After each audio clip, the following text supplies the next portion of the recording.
Good morning प्यारे बच्चों। आज जो है हम हमारा 8वां पाठ देख रहे हैं, प्लास्टिक प्रदूषण। इस पाठ को हमने शुरू किया था और इसके अभ्यास कार्य को हम देख रहे थे। अभ्यास कार्य में जो है हमने इसके पहले वीडियो में जो है वर्ण विच्छेद इसका भाग देखा था, वर्ण विच्छेद का। आज जो है उसके आगे का भाग देखने वाले, ठीक है। तो देखिए वर्ण विच्छेद के आगे है। तो अगला प्रश्न है प्रश्न क्रमांक 3। क्या है प्रश्न?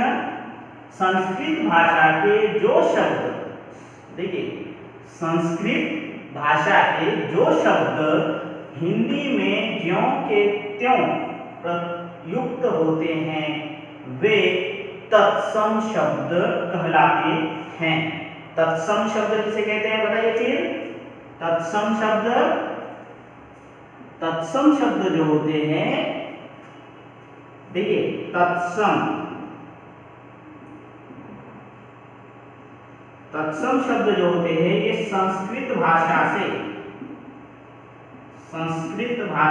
जो है हिंदी में इस्तेमाल किए जाते हैं। और ये जो संस्कृत भाषा से जो आते हैं शब्द वो जैसे के तैसे हिंदी में उसका इस्तेमाल होता है, उसे क्या कहते हैं?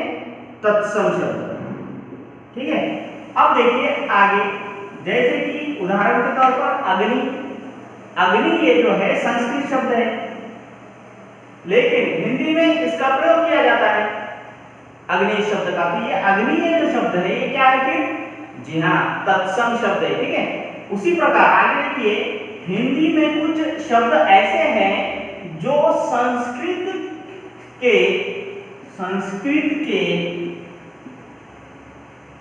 तत्सम शब्दों के बदले हुए रूप होते हैं। इन्हें तद्भव शब्द कहते हैं। अब देखिए तद्भव शब्द, ठीक है। ये जो तद्भव शब्द होते हैं ये संस्कृत भाषा के जो तत्सम शब्द होते हैं उसका परिवर्तित रूप या बदला हुआ रूप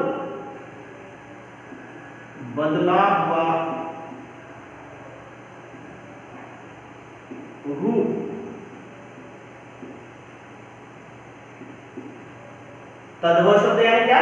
संस्कृत भाषा से जो शब्द आते हैं, जो जिसे हम जो तत्सम शब्द कहते हैं, उसका बदला हुआ रूप उसे क्या कहते हैं? जी हाँ, उसे जो है तद्भव शब्द कहते हैं। जैसे कि संस्कृत भाषा में शब्द है अग्नि, शब्द कौन सा है? अग्नि। ये शब्द हिंदी में जैसे के तैसे इस्तेमाल किया गया है, उसे कहते हैं हम तत्सम शब्द। उस तत्सम शब्द का परिवर्तित रूप क्या है बताइए? जी हाँ, परिवर्तित रूप जो है आग। क्या है? आग यानी क्या? अग्नि, है ना। तो ये जो परिवर्तित रूप है उसे क्या कहते हैं फिर? तद्भव शब्द कहते हैं, ठीक है। तो अब जो है हमें कुछ तत्सम और तद्भव शब्द दिए गए हैं। इन तत्सम और तद्भव शब्दों के हमें मिलान करने हैं, जोड़े लगाना है, ठीक है। तो देखिए नीचे दिए तत्सम शब्दों का तद्भव रूप से मिलान कीजिए, ठीक है। तो शब्द है तत्सम शब्द और तद्भव शब्द। इन शब्दों का, देखिए तत्सम जो शब्द होते हैं ये संस्कृत के शब्द है, ठीक है, संस्कृत के शब्द है। ये संस्कृत के शब्द है और ये जो तद्भव शब्द है ये संस्कृत भाषा से आए हुए, यानी जो तत्सम शब्द है, तत्सम शब्द इनका जो है बदला हुआ रूप है।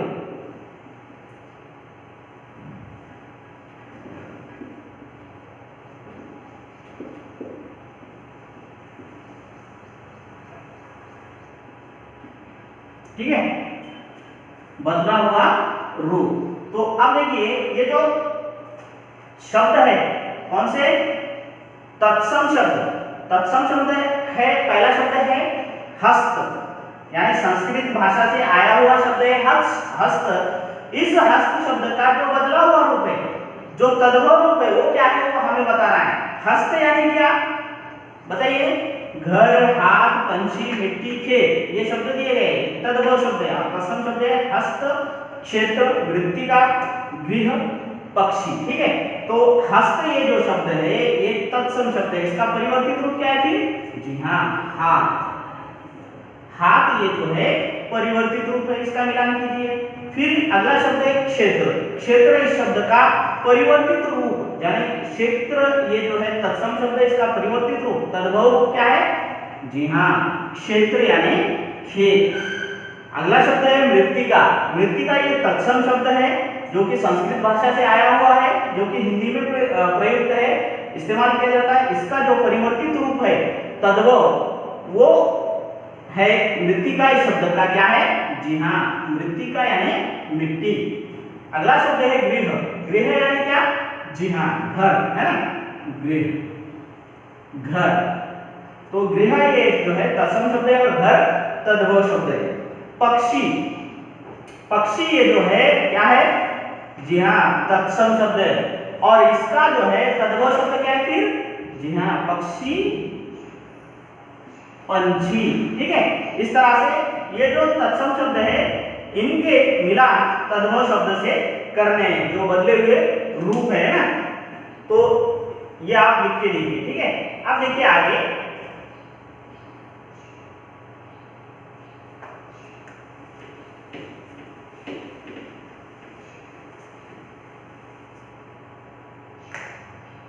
अगला प्रश्न है प्रश्न क्रमांक 4। जो शब्द संज्ञा अथवा सर्वनाम का संबंध वाक्य में आए अन्य शब्दों के साथ बताते हैं उन्हें क्या कहते हैं, जी हाँ संबंध बोधक शब्द कहते हैं। ठीक है, देखिए जो शब्द संज्ञा अथवा सर्वनाम का संबंध वाक्य में आए अन्य शब्दों के साथ बताते हैं उसे क्या कहते हैं, संबंध बोधक शब्द, यानी संबंध बोधक कहते हैं। ठीक है, जैसे कि यहाँ पर उदाहरण दिया गया है, राम पेड़ के ऊपर चढ़ गया। इस वाक्य में जो है के ऊपर, ये क्या है, जी हाँ संबंध बोधक शब्द है। ठीक है, तो देखिए अब जो है हमें नीचे दिए वाक्यों में संबंध बोधक शब्दों के ऊपर बोला लगाना है। ठीक है, तो हम देखिए हमें समझना चाहिए कि जो संज्ञा या सर्वनाम शब्द होते हैं, यहाँ पर संज्ञा जो है क्या है, राम है। राम जो है इसका संबंध बताने वाला जो वाक्य है, राम पेड़ के ऊपर चढ़ गया। तो अब ये जो है पेड़ के ऊपर कौन चढ़ गया, तो राम चढ़ गया। ये राम जो है संज्ञा है। ठीक है, तो इस तरह से जो है हमें कुछ नीचे कुछ वाक्य दिए गए, इन वाक्यों के संबंध बोधक शब्द जो है उसके ऊपर बोला लगाना है। देखिए मेज के नीचे खिलौना है। मेज ये जो है संज्ञा शब्द है। अब जो है इसका संबंध बताने वाला शब्द हमें बताना है, कौन सा शब्द है, संबंध बोधक शब्द, जी हाँ इस वाक्य में के नीचे ये संबंध बोधक शब्द है। ठीक है, किसके नीचे, मेज के नीचे। खिलौने कहाँ रखे हैं, जी हाँ मेज के नीचे। तो देखिए अगला जो है वाक्य, मेरे घर के सामने मैदान है। मैदान कहाँ पर है, जी हाँ घर के सामने, के सामने। ये के सामने ये जो है ये क्या है, जी हाँ संबंध बोधक शब्द है। ठीक है, इसे आप बोला लगाइए। ठीक है,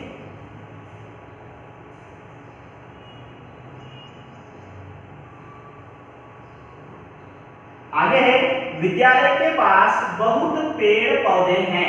यहाँ पर इस वाक्य में विद्यालय के पास, किसके पास, विद्यालय के पास, के पास, ये संबंध बोधक शब्द है। ठीक है, ये जो संबंध बोधक शब्द है इनके ऊपर हम बोला लगाएंगे। ठीक है, अब देखिए आगे, अक्षत विद्यालय की ओर गया। किसकी ओर गया, विद्यालय। ठीक है, की ओर ये जो है संबंध बोधक शब्द है। आगे है अजय पिताजी के साथ घूमने जा रहा है।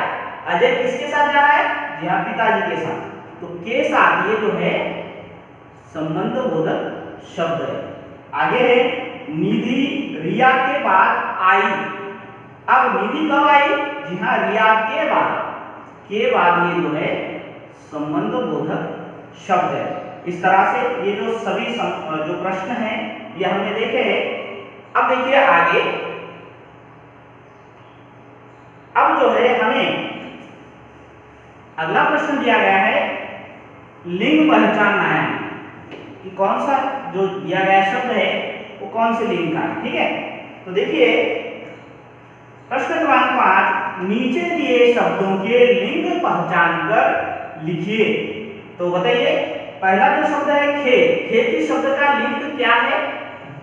स्त्रीलिंग है या पुल्लिंग है, हमें पहचानना है। क्या है? जी हाँ, खेत इस शब्द का लिंग है पुल्लिंग, तो लिखिए पुल्लिंग। अगला शब्द है गाय, गाय इस शब्द का लिंग कौन सा है, पहचानिए।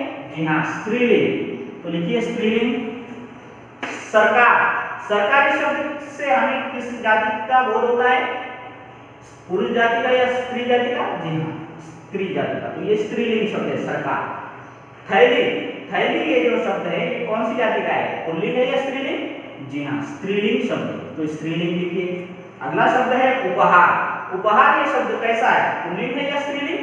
जी हाँ, पुल्लिंग। और अंतिम शब्द है कागज, कागज ये शब्द स्त्रीलिंग है या पुल्लिंग, बताइए। जी हाँ, पुल्लिंग शब्द है कागज, है ना। इस तरह से ये जो सभी प्रश्न हैं हमने देखे हैं। इसके आगे का जो भाग है हमारा, इसके आगे के जो प्रश्न है वो हम हमारे अगले वीडियो में देखेंगे, ठीक है।